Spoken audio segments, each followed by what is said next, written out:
Martin Pipe saddles another winner at Cheltenham. One more victory for Britain's most successful national hunt trainer. Tonight, how Martin Pipe wins and how the horses pay.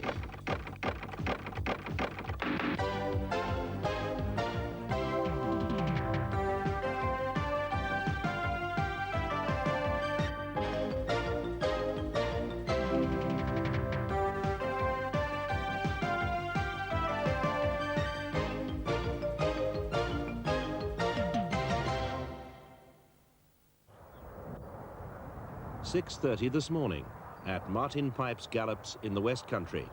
For 2 months, we've been negotiating to talk to him about the speed with which he uses up horses. Yesterday, he agreed. Just before I start, I'd like to say your researchers on this Cook program have been very aggressive, and we find this very upsetting. Normally, your program investigates crooks and criminals. This has been very distressing to my family and all my staff. We have nothing to hide. I didn't suggest you did, Mr. Pipe. And I also refute the allegations that our researchers have been aggressive. Because that's not their way. I mean, perhaps you don't like having questions asked, which is why, for example, you issued a photo-fit picture, as it were, of one of those researchers. We're very happy to have you here and answer your questions. National hunt racing is tough for man and horse alike. Martin Pipe has watched more of his winners home than any other trainer alive. In the process, he's polarized the racing world. He's loved and loathed. Mr. Pipe on the move at Stratford Racecourse.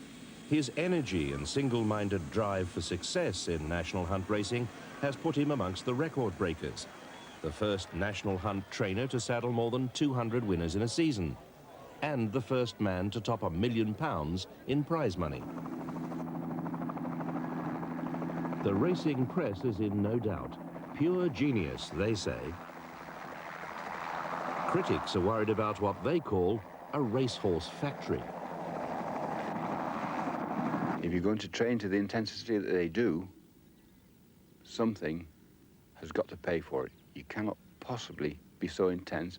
They're not machines. They're flesh and blood and muscle. And, you know, they have minds like everybody else has. And the intensity of it all can blow them, blow the minds. Certainly blows the bodies. That's a stone cold certainty, you know. But this is a modern world. And if people want this type of success, sadly, it's the animals that have to pay for it.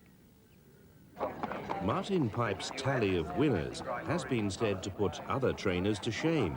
But this is to miss the point, according to one punter whose letter to the Racing Post first made us curious. Having studied the statistics, he concluded that his methods are incompatible with those which are likely to allow a horse anything but the briefest career. Martin Pipe's philosophy is to, or has seemed to be, to win at all costs. This is a chase to the records. Let's win at all costs, and it's almost a case of never mind the quality, feel the width. He's also perhaps gone beyond the boundaries of acceptable risk in racing, in that he will push his horses that little bit harder and that little bit further than tradition has demanded in the past. Not that there's anything wrong in breaking with tradition. Racing may be the sport of kings and queens, but it's also a business world where Mr. Pipe has increased his edge by running his horses more often, and especially more often on potentially damaging firm going than would other top trainers. With his jockey and partner, Peter Scudamore, he's also gone for a different kind of horse. I go out and buy a type of horse that I will think will win quickly for the owner. We seem to be getting it right. Perhaps I'm a better judge than most. So we buy a 3 or 4-year-old, which we think if we teach him to jump, he will win races. Unfortunately, if he's a light-framed horse, he won't go on to win the Gold Cup. But he has plenty of other places in life. But as a racing performer, in your terms, he'll wear out pretty quickly. He can win races and give his owner some satisfaction and some fun. Also, the horse, isn't he entitled to win races? Quite often, the horses that come to Martin as the end of their 3-year-old season have had that mileage, quite a lot of miles on the clock they've got, because they've been trained really hard by trainers who have squeezed them as dry as they can out of duty to their owners, be they Arabs or whoever they be. They've got the maximum they can out of those horses on the plat. They then come to Martin, and it is his duty to get what's left out of that horse. So Martin Pipe's horses are often at risk because, as Tim Fitzgeorge Parker says, they've already got miles on the clock. And many wins are scored over firm ground in low-grade selling races where the winner must be auctioned. 2,800 for the second time. This auction is not for a pipe horse, but as ever in a cellar, the auction price is split between the racecourse and the owner. 1,800 guineas. Bought in. At Taunton 3 years ago, Gwas was sold for 1,600 guineas and was already in trouble. As the Sporting Life said the next morning, the hard ground took its toll. And as jockey Peter Scudamore said, he's just about knackered on this hard ground. Sporting Life omitted to report that the horse was so knackered it was dead within an hour. Graham Brown bought the horse. He's more than a little annoyed, although he admits he knows more about the building game than the racing game. The course vet's report to me was that, in his opinion, it was unfair to keep the horse alive, and on humane grounds he advised me that the horse should be shot because he was so badly broken down and his tendons were so badly ruptured that it was the only fair thing to do to him to put him down. Mr. Brown publicly admitted that he'd been a well-intentioned fool, but then heard from a trainer who claimed that the horse had run 3 weeks earlier and finished lame. 3 weeks later, I was surprised to see him run in another cellar at Taunton on hard ground, and I watched him again, and he won again against very moderate opposition and pulled up on 3 legs, 2 legs almost. When the bandages were removed, this time, both those legs were very enlarged, looking as if the horse had done the damage to himself 3 weeks earlier. This was one of the hardest decisions I'd had to make in my life, and afterwards I felt completely devastated, gutted, that a horse that had won and I'd bought had to be shot within an hour of that. And it was obvious to me that the horse, when sold, was not fit for sale. From what I saw of Gawas's legs on the second occasion that he ran, as opposed to what I saw 3 weeks earlier on the first occasion, there's no doubt in my mind that he shouldn't have run on the second occasion. Mr. Brown complained to the Jockey Club, and they told him to pay up or be banned. But had the horse been pushed too far? Both Mr. Pipe and jockey Peter Scudamore deny they would ever compete with a lame horse, and Mr. Scudamore sprang to his partner's defence. I mean, they've been accused of doping, he's been accused of blood doping, he's been accused of whatever you like. He has a secret. It's out there. It is his gallop. He is the best gallop in the country. He's got wonderful facilities. He's a very intelligent man that channels that intelligence in the pursuit of excellence. And Fiona Campbell expected excellence. She sent her gelding Cativo to Mr. Pipe's yard.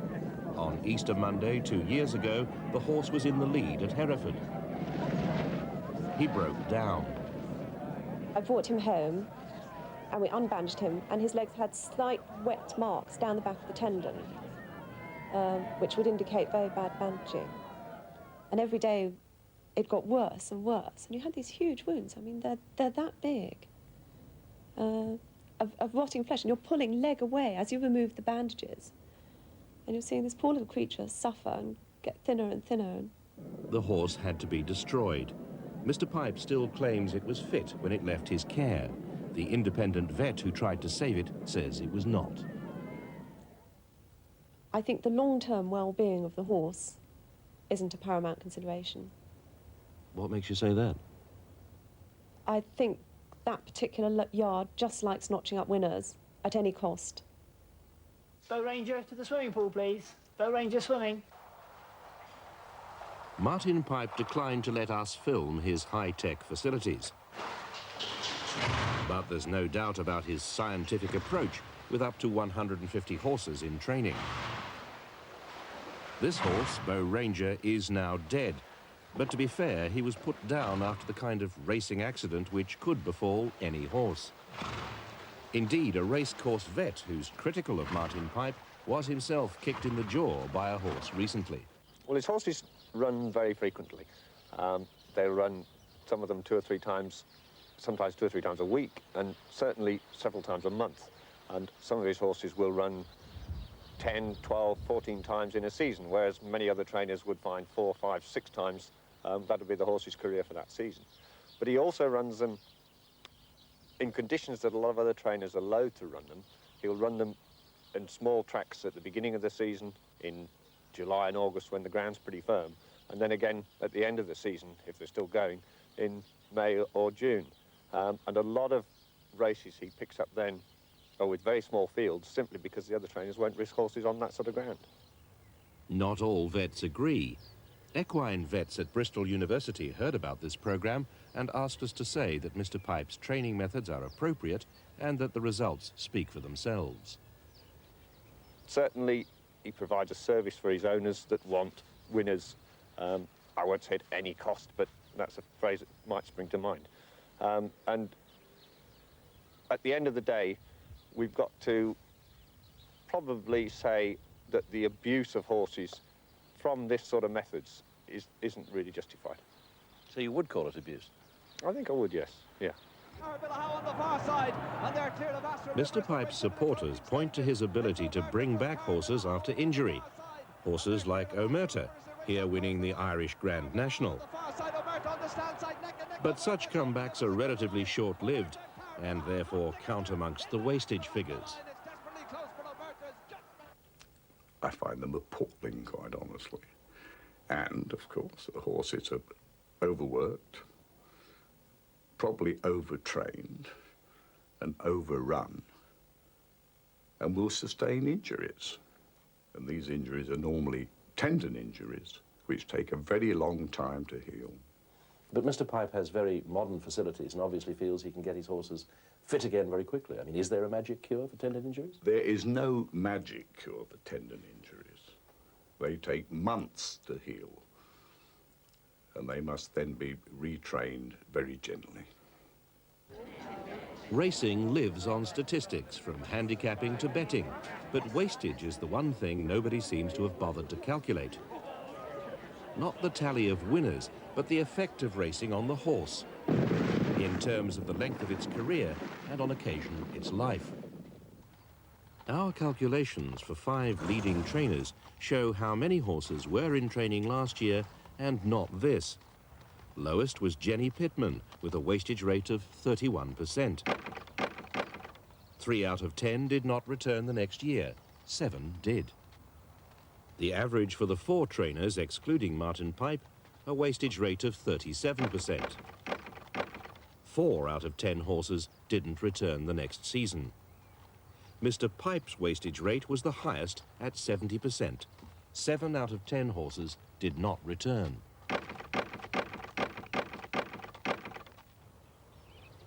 And this horse symbolizes the argument over wastage. Red Rum at the grand old age of 26. He's won the Grand National 3 times. The first was in 1973. His trainer, now his owner, is Ginger McCain.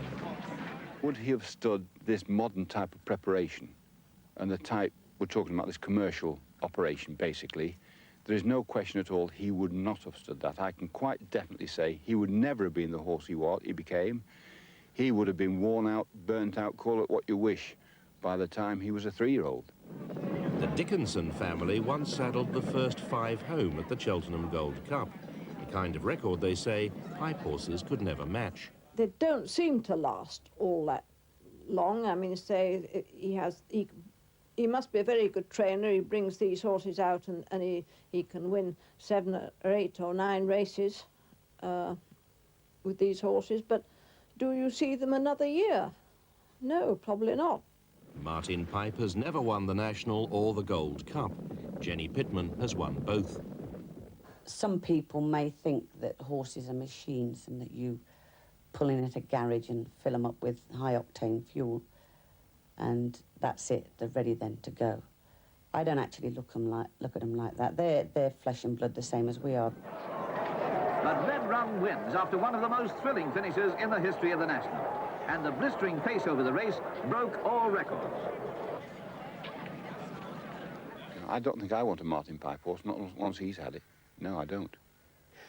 They say that your methods are too radical, too stressful on the horse for its long-term future, that you produce good results short-term and don't produce good results long-term. How many horses, for example, have you still got in your yard from 1986? You have done all the figures, you would know. You haven't got any now, have you? I haven't got any. I don't know. You would know. Of course I must have some. Well, the last one broke down a little while ago. You tell me the figures. There are none left from 1986. I must have some figures from 1986. How do you feel, Mr. Pipe, when a horse does break down? It's very distressing when this happens. Unfortunately, you do get injuries. Athletes get injured. It is distressing to myself and all my staff. We do worry about it. This is why we get the horse fit in the first place. John Evans bought an ex-Pipe horse. Vigano was once sold for over £200,000, but was well on the way downhill when he last ran at the end of March in a selling race at Southwell. If he won, he had to be auctioned under the race rules. Vigano clear by 6 to 8, jumps it well, gets away from it well. He won. Vigano scoots home. John Evans found Vigano could barely walk when he got him home. His trainer called in the vet. If you stand directly behind the horse, the large muscle mass of that left hind back leg is atrophied. In other words, it's smaller than the right hand leg. And that suggests to me that there's been a chronic high leg lameness in that leg for quite some time. Whether he's got a condition which is curable is doubtful. That hasn't happened in 2 days. That's happened in quite a long period, you know, quite a long period. Mr. Pipe insists the horse was sound, but the vet told us the horse had a long-standing injury, shouldn't have been raced, and may be beyond help. I spoke to Mr. Pipe. He told me that there was nothing wrong with that horse, but it likes to swim, which sounded a little bit funny to me. And I would say that Mr. Pipe knew there was a problem with that horse. That's why he probably put it in that claiming race. That selling race, to pass it on to somebody like myself. Tim Watts, unlike Mr. Evans, is an experienced owner. He's come to see Pertemp's Network, one of 6 horses he took away from Martin Pipe. Well, Mr. Pipe runs a horse factory. I don't think it'd be wrong to call it that. Mr. Pipe is in racing purely for Mr. Pipe, and not necessarily for the owners or the horses, in our opinion. Bill Turner also took a couple of horses away from the Pipe stable. Both gave him and owner Don Short cause for concern. One of them was called Star of Kuwait, the other Casca. They came straight from Mr. Pipe's yard. They were picked up by the owner and they were brought straight to our yard. They were in a very poor condition, the ribs sticking out, the hip bones sticking out. Star of Kuwait had a great big lump on her backside. Terrible mess that was in. They just generally looked very down and out. Owner Bob Short called for a vet's report. It said the horses were in poorish condition. Mr. Pipe's vet said this was without foundation, a position Mr. Pipe still maintains. The owner, however, commissioned a further report, which said both horses were in poor condition due to neglect.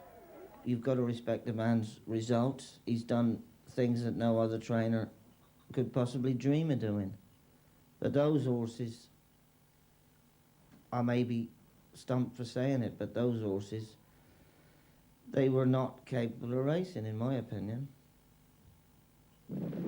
Our final wastage statistics, prepared from the authoritative Horses in Training by an expert statistician, went further than 1 year to see if there was a pattern over 5 years. And there was. Rival trainers don't return 4 horses out of 10. Mr. Pipe's wastage rate is 7 horses out of 10. By no means all his horses end up damaged or dead, though we've found more examples than we've room to show you. But then Mr. Pipe says you can't compare his horses with anyone else's. There's a different type of horse. One has to lay out more money to buy the type of horse to win the Gold Cup. We can't afford to buy that type of horse. We haven't got owners that will pay for a horse a fortune, run it twice perhaps, give it a couple of runs for education, run it again the next year over hurdles, then again over fences, then perhaps miss a year and come back and perhaps win a Gold Cup or something like that. That costs a fortune to do that. So are you saying I should do that with my 4-year-olds? I should give them 3 runs and say, we'll keep you to next season. Don't forget, these horses belong to the owners, and the owners pay the bills. So it's economic pressure that keeps them racing the way they do. The owners want to run their horses. Those type of owners that want to win the Gold Cup, they will wait and wait for dreams. We don't have fools that dream. Yours is a more business-like approach, or your owner's approach is more business-like. Just because we get more winners, I think we're professional. Ours is a professional approach. As opposed to what approach with other trainers, then? I think we've taken all the guesswork out of training. We have the kindest gallops in England. They are the best gallops. They might not be the longest, they're the kindest gallops. It's like galloping on a carpet. The horses love it, there's no risk to injury. We weigh our horses. We don't guess how heavy they are. We don't say that horse is 10 kilos overweight. We have facts. We take blood tests. We monitor their pictures. We take temperatures twice a day. If a horse has a temperature, should you run the horse? We, I believe, do it the professional way. We take the guesswork out of training. And as a result, you bring back, in the following season, 1 horse in 4, and others who use other methods bring back many more horses. It's easy to bring back horses. What do you want to bring back horses for? What is the point you're getting at? Well, the suggestion made by others is that your method, high-tech though it is, actually burns the horses out. They keep winning, so they cannot be under stress, and they must be enjoying it. Surely if they win the races, they're enjoying it. But they only keep winning for a short period of time, is the point that other people make. What is a short period of time? Well, they don't return quite often the next year. How relevant is that? But to racing aficionados like Roy David, it's absolutely relevant to the welfare of the very animals on which this business is based. So why has there been no public discussion of wastage? I think this is because the Jockey Club have either looked at these figures and decided to sweep the whole thing under the carpet, or that they haven't looked at these figures and that they have not seen that these figures are damaging the sport. If there's an unacceptable risk and a high turnover of horses, that's surely not good for the sport, and they should take this whole matter seriously and examine them and come up with some sort of guidance on whether this is the correct way the sport is going in the future. The sporting press has said this programme was not in the interests of racing. It was made in the interests of horses.